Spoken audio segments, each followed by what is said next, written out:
তো ইমাম মাহদি আবার কখন আসবে? আমরা তো বুঝলাম ইমাম মাহদি আসবেন, তারপরে দাজ্জাল, তারপরে ঈসা আলাইহিস সালাম, তারপরে খেলাফা, এই তো। তাহলে ইমাম মাহদি আবার কখন? আমাদের বুয়েটের মাহদি বের হয়, পাঞ্জাব থেকে মাহদি বের হয়, হ্যাঁ, বাংলাদেশের ওই কোনায় মাহদি বের হয়, সৌদি আরব থেকে ওই কোনা থেকে মাহদি বের হয়, হয় না? খুব ভালো করে মনে রাখবেন, যতক্ষণ এই বিশ্বে একটা মালহামা না হচ্ছে মাহদি আসছেন না। কথা ক্লিয়ার? এই বিশ্বে যতক্ষণ একটা মালহামা না হচ্ছে মাহদি আসছেন না। তিনি আসবেন ফাতিমা রাদিয়াল্লাহু আনহার বংশ থেকে। কার বংশ?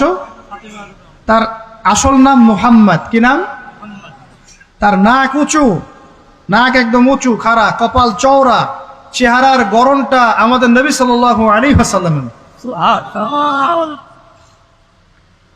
তার বাবার নাম হবে আব্দুল্লাহ, তার মায়ের নাম হবে আমিনা। তিনি দায়িত্ব নিতে চাইবেন না, তিনি দায়িত্ব নিতে চাইবেন না। তিনি দায়িত্ব না নেওয়ার জন্য মদিনা থেকে পালিয়ে মক্কায় চলে আসবেন। ভয়ে আমাকে দায়িত্ব দিও না, এই ভয়ে। ও তিনি আরবি ভাষায় কথা বলবেন, বাংলা ভাষায় না। এখনকার মাহাদিরা পাঞ্জাবি ভাষায়, বাংলা ভাষায় কথা বলে, ঠিক আছে?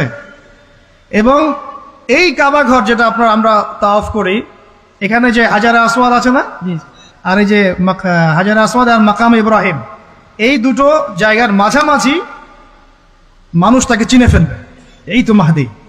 তার হাতে মানুষ বয়াত নেবে 313 জন। কতজন? ওই তালুত বাহিনীটা 313, বদরও 313, এখানেও 313। এবার শুরু হবে আসল খেল। এবার প্রথমে ওই আরবেরই একটা গোত্র, বনু কালব। কোন গোত্র? এই বনু কালব এই ইমাম মাহদির বিরুদ্ধে যুদ্ধ করবে, আর মাহদি এই যুদ্ধে জয়লাভ করবেন ইনশাআল্লাহ।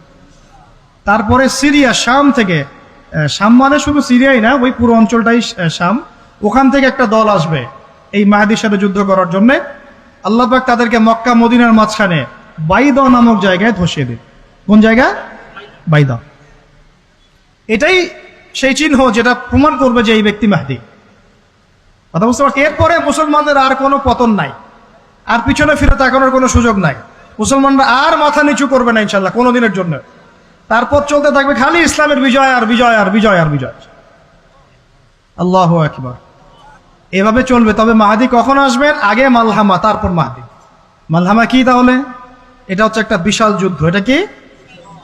কেমন যুদ্ধ? নবীজি বলেছেন, এই রোমকরা, ইউরোপিয়ানরা তোমাদের সাথে অচিরেই চুক্তি ভঙ্গ করবে এবং 80টা পতাকা নিয়ে তোমাদের বিরুদ্ধে ওরা যুদ্ধ করবে। এই মালহামাটা হবে ইরাকের ফোরাত নদীর নিচেই হোক আর পাশেই হোক, আল্লাহ ভালো জানেন, ওখানে সোনার পাহাড়কে কেন্দ্র করে। কি কেন্দ্র করে? এই সোনা মানে সত্যিকারের সোনাও হতে পারে, অথবা তেলও হতে পারে, আল্লাহ ভালো জানেন। তেল তো এখন সোনার জায়গা দখল করেছে, করে নাই? এই বিশ্বে তো সোনা চলে না, কি চলে? তেল। তো এটাকে কেন্দ্র করে যুদ্ধ হবে।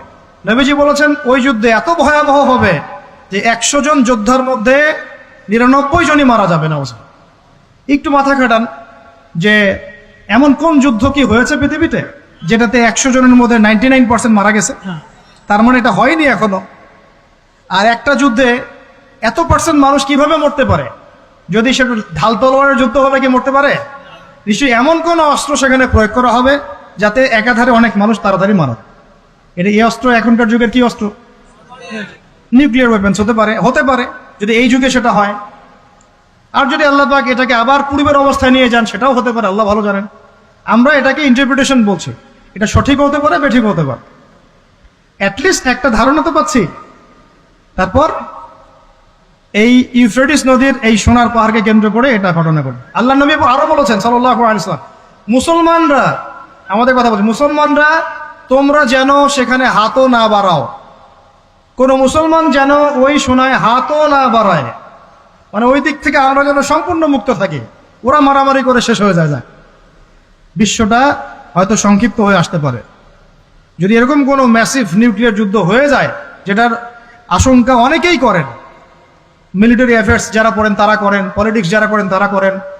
এবং এই জায়নিস্টরা চাচ্ছে, এই জায়নিস্টরা খুব করে চাচ্ছে বিশ্বে এমন একটা যুদ্ধ লাগুক।